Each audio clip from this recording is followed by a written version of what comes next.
So ಇವಾಗಿನ ಜನರೇಷನ್ಗೆ ಏನ್ ಸಂದೇಶವನ್ನ ಕೊಡ್ತಾ ಇದೀರಿ ಈ ಸಿನಿಮಾದ ಮೂಲಕ ಅಂತ? ಮೇಡಮ್ ಇದು ಕಂಪ್ಲೀಟ್ಲಿ ಇವತ್ತಿನ ರಿಯಾಲಿಟಿ ಆಫ್ ಲೈಫ್ ಟುಡೇ ಅಂತಾನೆ ಇವತ್ತು ನಮ್ಗಳು ರಿಯಾಲಿಟಿ ಏನ್ ನಡೀತಾ ಇದೆ, ಇವತ್ತು ನಮ್ಮ ಲೈಫಲ್ಲಿ ನಾವು ಯಾವ ವಿಷಯಕ್ಕೆ ಡಿಸ್ಟರ್ಬ್ ಆಗ್ತಾ ಇದೆ, ಒಂದು ಲವ್ ಮ್ಯಾರೇಜ್ ಅದ್ರ ಒಂದು ಸುತ್ತ ನಡೆಯುವಂತ ವಿಷಯನೇ ಲೈಫ್ ಟುಡೇ. ಸೊ ಈಗ ಮ್ಯಾರೇಜ್ ಅಂದಾಗ ಈ ಸಿನಿಮಾ ನೋಡಿದ್ಮೇಲೆ ಅವ್ರಿಗೆ ಭಯ ಆಗುತ್ತಾ ಅಥವಾ ಮ್ಯಾರೇಜ್ ಆಗ್ಬೇಕು ಅಂತ ಅನ್ಸುತ್ತಾ? ರೈಟ್ ಚಾಯ್ಸ್ ರೈಟ್ ಟೈಮ್ ಅಲ್ಲಿ ಮೆಚುರಿಟಿ ಲೆವೆಲ್ ಬಂದಾಗ ತಗೋಬೇಕು ಅಂತ ಎಲ್ಲ ಹೆಣ್ಮಕ್ಳಿಗೆ ನಮ್ಮ ಹೀರೋಯಿನ್ ರೆಪ್ರೆಸೆಂಟ್ ಮಾಡ್ತಾರೆ, ಅವರು ಒಂದೊಳ್ಳೆ ಮೆಸೇಜ್ ಕೊಡ್ತಾರೆ. ಸೊ ಇದ್ರಲ್ಲಿ ನಿಮ್ಮ ಪಾತ್ರ ಬರೋದಾದ್ರೆ ನೆಗೆಟಿವ್ ಆಗಿ ಕಾಣಿಸ್ಕೋತೀರಾ ಅಥವಾ ಹೀರೋ ಆಗಿ ಕಾಣಿಸ್ಕೋತೀರಾ?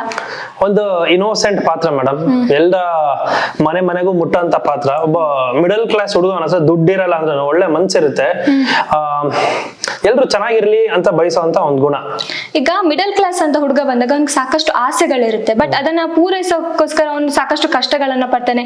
ಆ ಟೈಮಲ್ಲಿ ಅವ್ನಿಗೆ ಲವ್ ಆದಾಗ ಹೇಗ್ ಫೇಸ್ ಮಾಡ್ತಾನೆ ಅನ್ನುವಂತ, ಸೊ ಇದ್ರ ಬಗ್ಗೆ ನೀವ್ ಏನ್ ಹೇಳ್ತೀರಾ? ಅದ್ರ ಬಗ್ಗೆ ನೀವು ಸಿನಿಮಾ ನೋಡಿದ್ರೆ ನಿಮ್ಗೆ ಗೊತ್ತಾಗುತ್ತೆ. ಸೊ ಒಂದು ಲವ್ ಸ್ಟೋರಿನ ಡಿಫ್ರೆಂಟ್ ಆಂಗಲ್ ಅಲ್ಲಿ ಹೇಳಿದೀವಿ. ತುಂಬಾ ರಿಯಾಲಿಟಿಲಿ ಒಬ್ಬ ಮುದ್ದ ಮನ್ಸಿರೋನ್ಗೆ ಹೊಸದಾಗಿ ಪ್ರೀತಿ ಸಿಕ್ಕಿದ್ರೆ ಅವ್ನು ಯಾವ ತರ ಎಲ್ಲ ಫೀಲ್ ಮಾಡ್ತಾನೆ, ಬಿಟ್ಟೋದಾಗ ಯಾವ ತರ ನೋವು ಪಡ್ತಾನೆ, ಅದಾದ್ಮೇಲೆ ಏನ್ ಮಾಡ್ತಾನೆ.